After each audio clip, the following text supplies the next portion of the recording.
Welcome back to Let's Talk, episode 16. Let's talk about societal lies. So, the inspiration for this topic in this video really came from I was searching for content for my local radio station here, KCWN in Pella, Iowa, and I stumbled upon this Instagram post, and it was, lies that society tells women versus what the biblical truth is. And I was like, wow, this is a really interesting thing. There are a lot of lies, surrounding women right now. And so I thought I would do an episode purely about this. And so I went on to X and asked a bunch of you, what are lies that you hear society tell women? So we're going to break down the 3 lies that I mostly heard from you guys. Let's get started. Lie number 1, being a mother/wife is the worst decision of your life. You hear this a lot. I've heard this plenty of times, just even recently with all of the stuff going on with Chapel Roan, a popular singer, for people my age. She literally went on a podcast and said that being a mother is hell, that she knows nobody that's around her age, which is my age, that's a mom that is happy. And there were a lot of women who came out against that. A lot of women showing, before pictures of themselves, before becoming a mom, and then after a mom. It would be a lot of people where, before becoming a mom, they weren't as in shape, or maybe, they were living a bad life, a life filled with drugs or unhappiness or meaningless sex. And once a baby came into their life, once that, responsibility came unto them where they had to set themselves aside and make that sacrifice, and they had to take care of another human being, God absolutely changed their lives. And it's funny and ironic, a lot of these women were posting these videos, like, once my child came into my life, my life became way better. I don't even know what you're talking about. And they were really just talking about this beautiful, gift of a child that God gives to us. It's ironic that they were, posting videos of themselves with these kiddos, showing that God brought them into their lives and knew exactly what they needed at the exact right time. And they were saying this without actually saying it. And so, what is the biblical truth, to combat this lie? So, I've got my Bible here with me today, and we are going to read some biblical truths to combat the lie that being a mother/wife is the worst decision of your life. So, Psalm 127:3 says, "Behold, children are a heritage from the Lord, the fruit of the womb a reward." When you read it like that, a baby to you is a reward. I think about, when I really wanted to have a baby, my husband and I, we would go to church and we would pray for a baby. We would beg God for a baby. And it wasn't really until we came to this realization, God, it is your timing, not ours. I realized that my prayers started to change. I started to pray to God. It was less of me begging God. I would do a lot of those kinds of prayers. I would pray to him, please give me what I want. Please give me what I want. Please give me what I want. And it became, please do what you want. Please do what you know that I need versus, begging for a child. One thing, even throughout all of my past mistakes, that I always wanted was a baby. For as long as I can remember, being homeschooled with my siblings, we were all so close, and I did so much for them growing up, and it made me truly realize the one calling I had was to be a mom. And so when I, obviously became of age and married my husband, I was begging God, but I felt this shame around it, almost like I didn't deserve a child. And again, it really wasn't until I relinquished, what I thought I wanted, what I thought I needed, what I thought I deserved into his hands, that then we were blessed with Autumn. And even if, Autumn hadn't come to us, if God hadn't given her to us, it still would have been, I need to pray a prayer that, God, you give me what I need versus what I think I need. So the next Bible verse, Proverbs 23:25. Let your father and mother be glad. Let her who bore you rejoice. Proverbs 31:28. Her children rise up and call her blessed, her husband also, and he praises her. So, one of the other parts of this lie is that not only being a mother will ruin your life, but being a wife will ruin your life. You have a lot of these ladies out there, single ladies who are just living their lives by themselves. working for themselves, buying things for themselves, living, for themselves. And it kind of can become an idol in a way to be single, and not be, searching out that partner for yourself.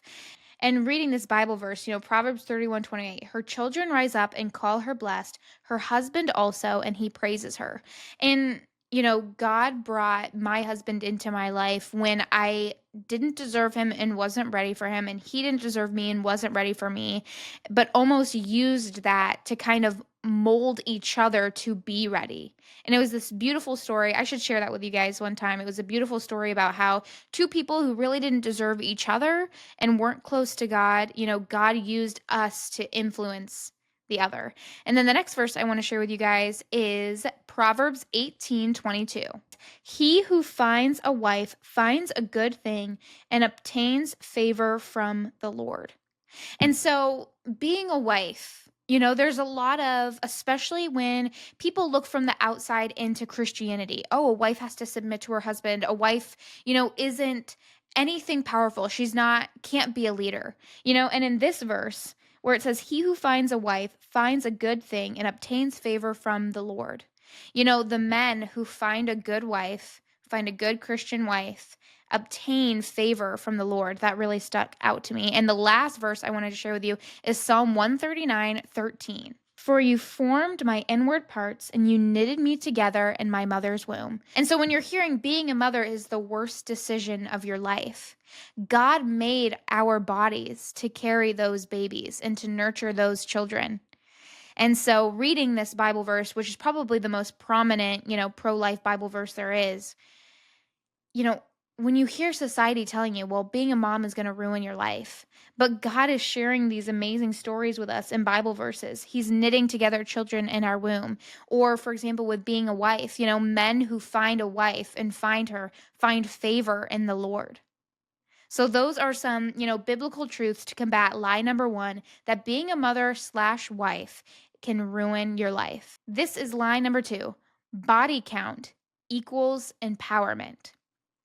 So you see this a lot nowadays in society with especially the rise of, OnlyFans and all that kind of stuff and porn and all of that. You know, it's hard to break out of that mentality when, porn is popular, OnlyFans is popular, and you're seeing people rise to popularity because they're just giving their body away. It can be easy to go, well, now I need to do that so I can be popular. And I would even have friends who, would encourage me to go out and do things with guys because to get my mind off of maybe something else. Maybe I was stressed at work. Oh, I should go do this with a guy. Or, oh, maybe I'm, stressed over another guy, so I should go do this with this guy. And so it comes and so that's what it means. Body count equals empowerment. That's what society wants us to think. And by society, that's what the devil wants us to think. That the more numbers we rack up, whether we're hooking up with guys, whether you're a guy hooking up with girls and you're listening to this podcast, it empowers you because you're racking it up. And from my, past experience, the more times, that I gave that part of myself away, the worse and worse and worse I felt because you're not being intimate with that person. You're not having, that moment in a marriage where you're creating a new life or just being intimate to be with your partner. You're either doing it and then you're asked to leave. You're doing it with somebody you barely know. You're doing it with somebody who you like, who will, inevitably break your heart because there is no set commitment to you. And so here is biblical truths to combat body count equals empowerment. The first verse is 1 Corinthians 6:18. Flee from sexual immorality. Every other sin a person commits is outside the body, but the sexually immoral person sins against his own body. And now that I'm kind of on the other side from that type of stuff, that could not be more true than it is. You know, Sinning against your own body. There were so many times, and I have so many stories of people just treating me and my body that God gifted me, like trash and like dirt. And society so desperately tries to convince women that they should try to rack up their body count. so that they can feel empowered, so that they can be a leader, so that they can be in control. But you're not in control of your own body. When you are giving your body to somebody else, you have now lost control of that situation. When you are giving your body to somebody who's not your husband, you have lost control. And when I say these things, like, it doesn't come from a place of judgment. It comes from a place of, I have done those things. I've been through those things. I have, done it, sinned against my own body. And I'm trying to share with you, the listener, the watcher, you know, this Bible verse could not be more true. And when you give your body away, you are losing control. You are losing the power. How is it powerful to give your body away to somebody who maybe you're not dating, to a random person, to somebody that you're dating, but you know that there is no set future with? The next Bible verse is Proverbs 31:30. Charm is deceitful and beauty is vain, but a woman who fears the Lord is to be praised. And then the last Bible verse is Hebrews 13:4. Let marriage be held in honor among all, and let the marriage bed be undefiled, for God will judge the sexually immoral and adulterous. So, you know, reading that seems harsh and sounds harsh. And it is harsh. It is. But, my life is living and walking proof that there is a way out of living that way. Of escaping, mindless, hookups, if you will, because I was trying to fill that void that I was not filling with God or going to church or reading my Bible or praying or with an actual husband. I was filling it with random people or people that I knew I could use. And so, when you read Bible verses like that, God will judge the sexually immoral. It is harsh, and he means it to be, but there is a way out of that, and my life is living and walking proof of that. Line number 3 is society tells women that men are stupid, burdensome, and an obstacle to true fulfillment. Now this one is interesting because, back when I was in high school, this wasn't as big of a thing. Like, there were a few shows where they'd make guys kind of dumb, like they'd make like the dad dumb, or, the brothers would be silly or whatever, but that was kind of it. And nowadays, men are basically made out to be useless. We've almost, in a way, switched roles. I remember for a long time it was women who could be used by men for sex, and that was what they were good for. Or there would be, the mindless hookup movies where men used women and women used men, but oh, women, they're so emotional, they're so fragile, etc., etc. And now we've almost kind of reversed that, where women are using men, or they think that they are useless, or they're even, women are coming at them, and sometimes it's for good reason. A lot of these men are the ones that are signing up for the OnlyFans that we were talking about. A lot of these men, are the ones that aren't marriage material, which make women feel like they shouldn't be marriage material. A lot of these men aren't the leaders, and a lot of the conservative podcast people talk about that nowadays. However, though, the Bible has a lot to say about that. So let's read Genesis chapter 2, verse 24. Therefore, a man shall leave his father and his mother and hold fast to his wife, and they shall become one flesh. And so when society is telling women that men are useless, that they're stupid, that they're basically good for nothing, the Bible is telling us that a man is going to leave his family, the family that he comes from, and cling to us because he needs us. When God created man, he didn't just go, that's it. He created women. He said a man can't be here on this earth without a woman. And that's something vital to remember. The next verse we're going to read is Ephesians chapter 5, verse 22 through 23. Wives, submit to your own husbands as to the Lord. And a lot of people just stop there.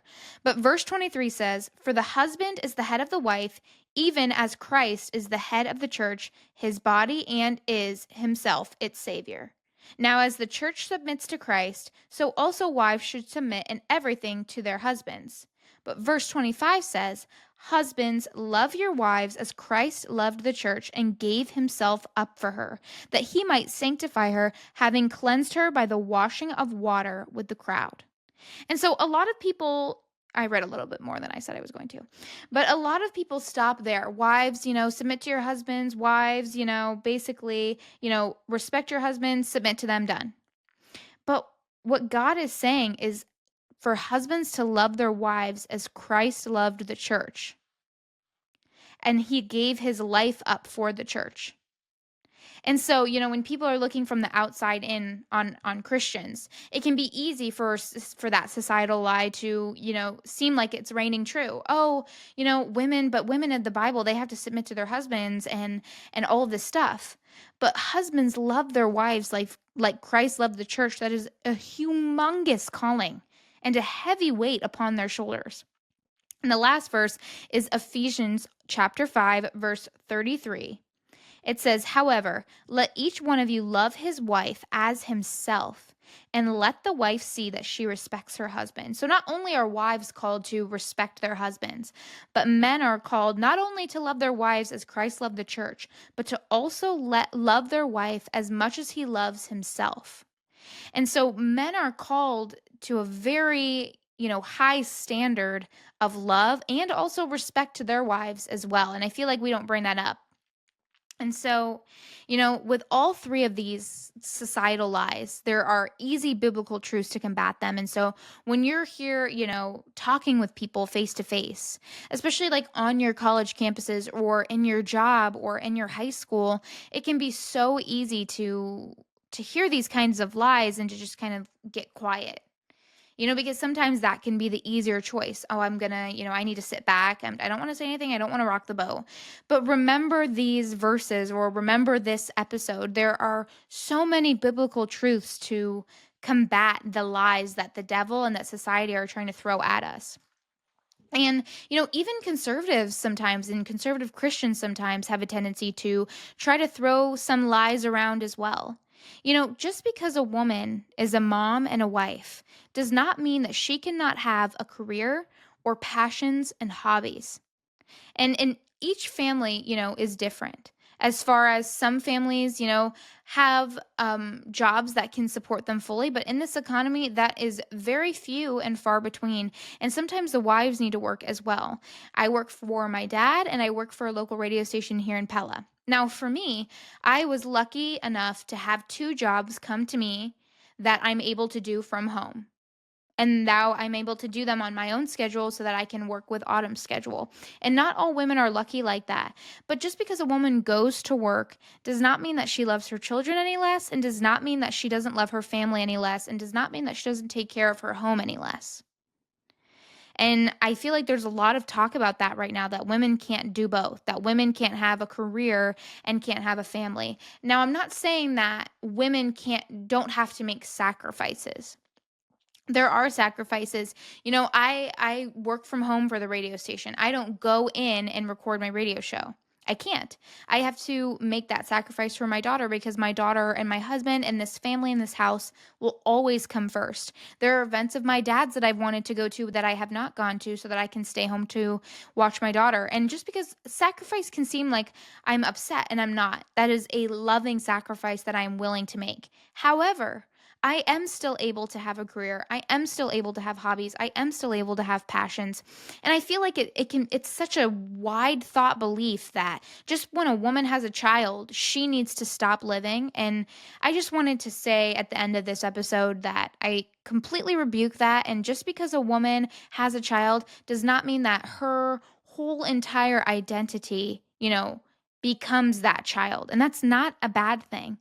My identity is my family. My identity is my child. My identity is my husband. My identity is this podcast. But my identity is with my dad's job. My identity is with, the radio station. But all in all, my identity is in Christ. And he has given me talents, and he has given me the abilities not to waste, but to use, and to use for his glory. And I wanted to say that. Thank you for listening and watching to Let's Talk episode 16. Let's talk about societal lies. Make sure you check me out: X, Rumble, YouTube, Spotify, Apple, Instagram, Facebook, all of the things. And make sure to check out the next episode when it comes out. Thanks so much.